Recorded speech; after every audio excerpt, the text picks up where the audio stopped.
So imagine for a second there's this massive volume dial, right?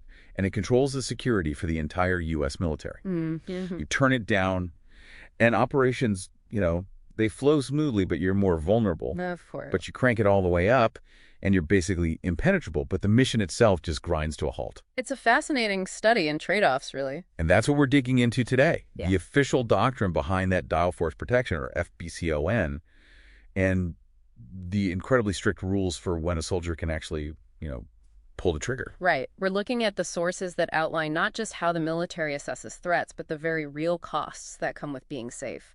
The whole mission here is to understand that logic of lockdown. I want to jump straight into that dial idea because the trade-off is just so stark. You've got 5 levels of these force protection conditions. They go from normal all the way up to delta. They do.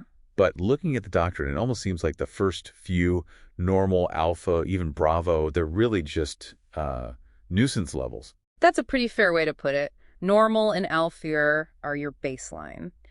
A general threat of activity, maybe some random vehicle checks. Annoying, but you can live with it. Exactly. It's sustainable indefinitely.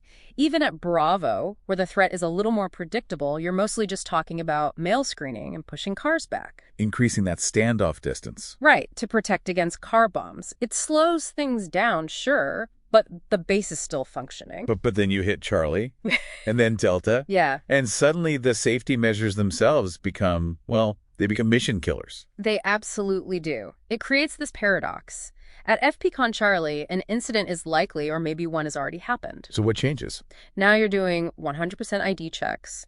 You're restricting access to water and food supplies to prevent, tampering. You just can't run a logistics hub when you're checking every single ID card. And Delta is. That's the extreme. Total lockdown. The manual explicitly states that FPCon Delta is, quote, not intended to be sustained. So what does that look like on the ground?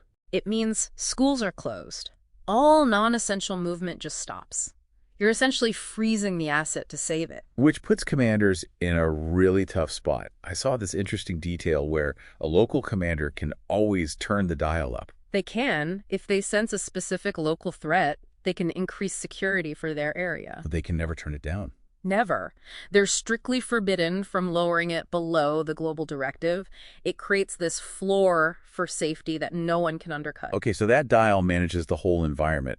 But what about the individual soldier, the one standing at the gate?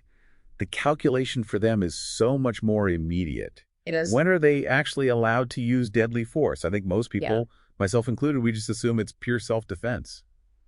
Kill or be killed. And that's the baseline for sure. But the doctrine, it goes much, much further. You're authorized to use deadly force to protect what it calls inherently dangerous property. Okay, this is the part that honestly, it kind of blew my mind. You're saying you're not just protecting yourself. Not just yourself. You could be shooting someone to protect a box, a crate of equipment. Well, specifically, equipment that could be catastrophic if it gets stolen. We're not talking about MREs or uniforms. Right. We're talking about operational weapons, ammunition, even nuclear assets.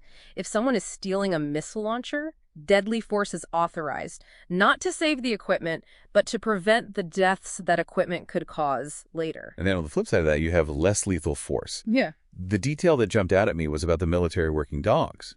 I never realized that legally, sending a dog is treated almost like firing a weapon. It's a controlled use of force. Absolutely. You can't just let the dog loose and look away. If a suspect gives up, the handler must call the dog off immediately. And if they don't? If that dog attacks a compliant subject, that's a violation of the rules of engagement. Same as if you'd shot them. Wow. Okay, so let's take the worst case scenario. Security failed, force didn't work, and you've been captured. Now, the doctrine shifts from physical rules to psychological ones. The code of conduct. We've all heard name, rank, and serial number. Sure. But there's this one rule about parole that just seemed weirdly specific. That's Article 3. I will accept neither parole nor special favors from the enemy. Right. It says, don't take the better food, don't take the softer bed. But why? Is it just about being fair to your buddies? It's about psychological warfare and, critically, preserving the chain of command.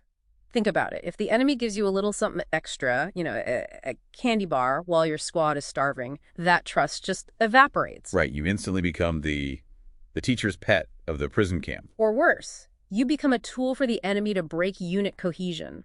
The code of conduct is designed to keep the military hierarchy intact, even inside a POW camp. So if everyone resists and everyone refuses favors, Then the enemy can't play you against each other. It turns the prisoners into a unified front, not just a collection of vulnerable people. it's a really comprehensive system when you look at it all together. You have the FPCLNs managing the base, The whole environment. the rules of engagement managing the reaction, and the code of conduct managing the will to fight. And all of it is designed to keep the machine running, while also admitting that perfect safety is, well, it's impossible. Which leaves us with a final thought, I think. Yeah. The doctrine itself admits that the highest level of security, FPCon delta, it eventually destroys a unit's ability to function. So Yeah. it forces us to ask, at what point does the cost of protection actually outweigh the value of the asset you're trying to protect?